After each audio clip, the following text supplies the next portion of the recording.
Hi, I'm Donald Clegg. I'm here to help you avoid some of the perils and pitfalls of watercolor. I've deliberately set up something that you shouldn't do ostensibly as an amateur, perhaps even as a professional, but I do it all the time. And what I want to do here is deliberately arrange. If you look at my drawing, I have a composition which is centered. The bowl is almost exactly in the middle of the paper. If you look at the lip of the bowl in relation to the top of the paper, it's almost exactly in the middle. The reason for this is that it's not a bad idea to put things in the middle as long as you have a way out. I think I have a nice looping S-curve with a dominant mass coming off to the right, which leads you away from the center. And I believe in thinking in terms of composition, not grapes, not silver bowl, but masses, shapes, arrangement, things that I can play with to make the overall design work. And I think to start, I'm just going to go ahead and block in a couple of initial little washes to establish the tone for the foreground and the background, probably working around everything else because there are some color temperature differences that I want to be careful to not to spoil. And we're ready to go. I haven't decided at this point whether or not I'm going to have a strong separation between the foreground and the background, so initially I'll go ahead and separate those two. As long as I don't get too sloppy running into any of the grapes. These grapes are darker, so I don't have to be terribly fussy about edges yet.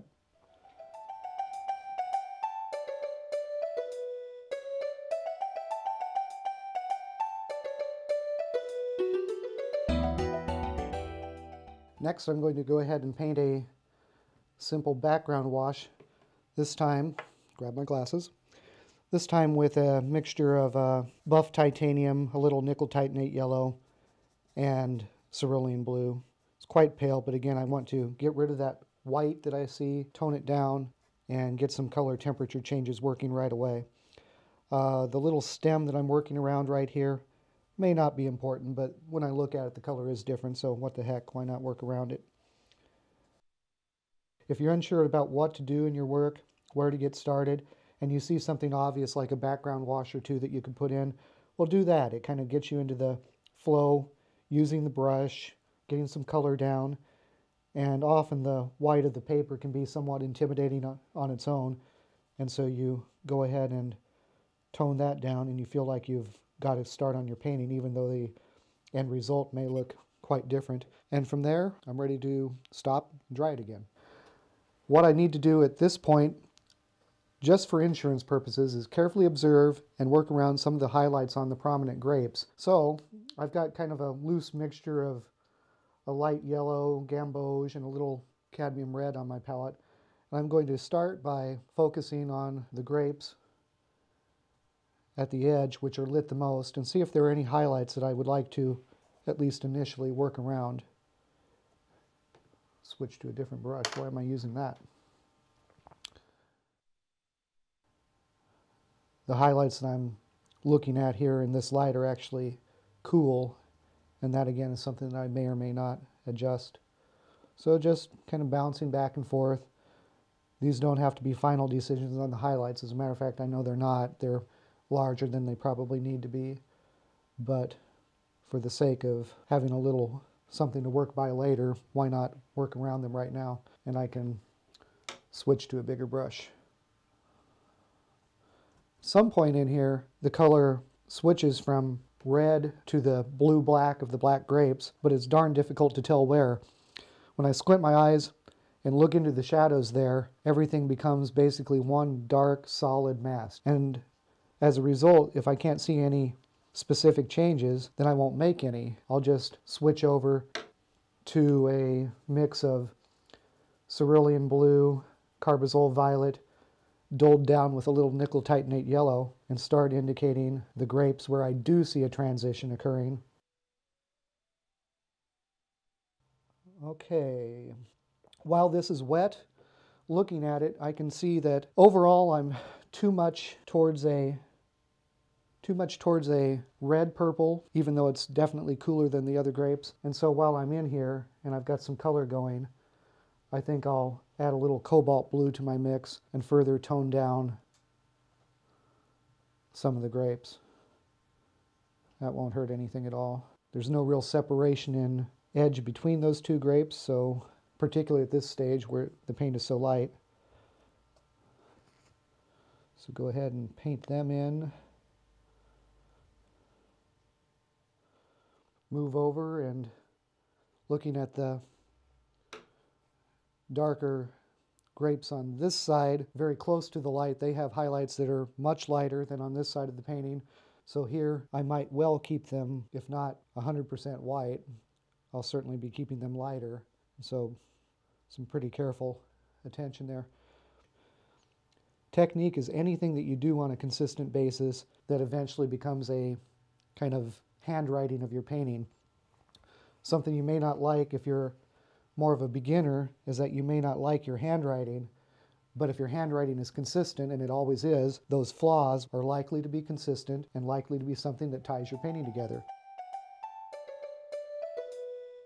Now that I have some foundation color on, I think I'd like to get into the grapes and maybe get to some final values for a few of them, possibly seeing how far I can carry it. I think that I'm not going to worry about the fact that I told you it's easier to work from light to dark, because I think the grapes are more important. So what I've done in advance of this is basically mix up kind of a melange on my palette of almost every red on my palette, very saturated, although some of them I might add quite a bit of water to later to weaken.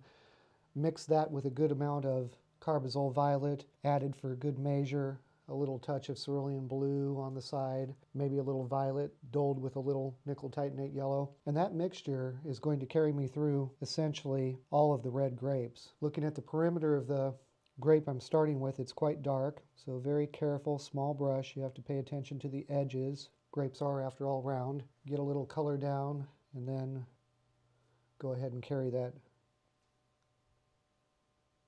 into the rest of the grape.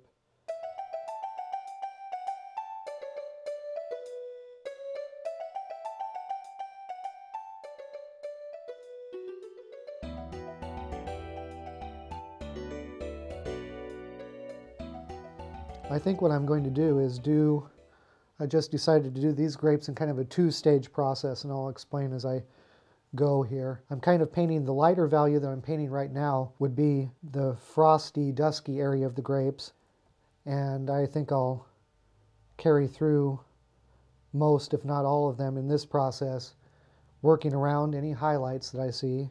Like there's a highlight right in here, and so I'm sort of painting the dusky area, and I'll get to the darker values for the values in shadow and where they've been rubbed by a thumb or something, had some contact that worked away that frost.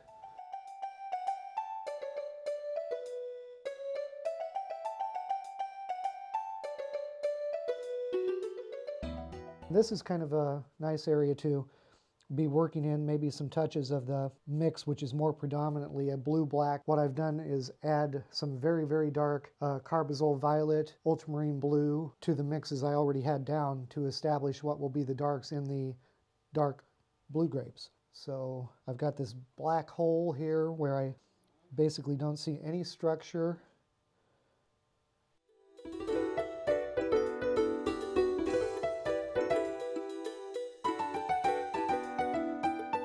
Having finished the grapes, I think they look quite good. There might be a few touches I could do, but by and large, if I had to leave them more or less alone, I think I could. Something I think I'll switch my mind and gaze to is this white hole in the middle of the painting, which is the silver bowl. And I've mixed up basically a buff titanium, gamboge, little bit of cadmium red light to add to the previous mix. And I'm just going to start a little more carefully blocking in the foreground, and that should suffice for an initial, or rather second application across the foreground. And here then we get into the silver bowl initially with simply applying the same wash. Now while it's wet, I think I better switch to a smaller brush to do anything else. Since I've already put some of this darker value into this side of the foreground, it's got a lot of all kinds of things going on in there. And while it's wet, I might as well drop in a few of those. They don't need to mean much right now, but they will add to the illusion later on.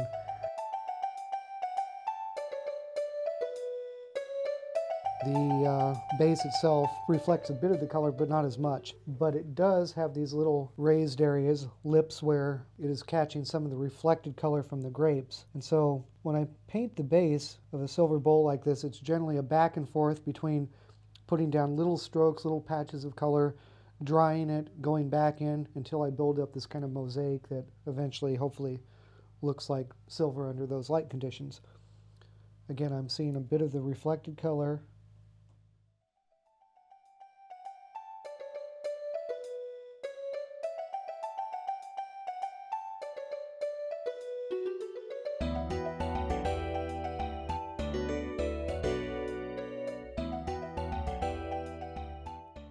I've mixed up the same basic wash that I used before, and I also mixed a bit of gamboge, carbazole violet, and mixed that with another neutral gray of ultramarine blue and cadmium orange.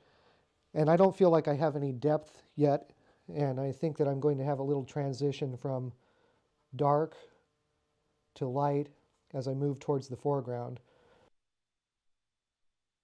All right, as I begin to, or continue to add color to the foreground, what I want to do first and foremost is get towards some values which may not be final yet. As I've said, I haven't painted the shadows coming from the silver bowl, but also, given that I have this wet paper to work with, which can be maintained as long as I'm running across the whole paper, I might start thinking in terms of composition and design. For instance, there's kind of a vacant area across the middle. When I look at the arrangement itself, I see a couple of folds in the cloth framing the composition. I'm not sure either of them do much besides bring your eye back. There's nothing that sends your eye across. And so a stroke or two across the foreground might make some movement which will help your eye flow through, as opposed to this static back and forth on either side. I have enough of that going on when you think of the centered composition. So if anything, I'd like to avoid more of it. And as long as the paper's wet, I can begin to suggest a fold or two, possibly some relatively clean water on the other side where the light might be striking it. There's a fold coming through here. As you can see, when I have the paper at a certain degree of wetness, sometimes it's nice to go lickety-split and take advantage of that.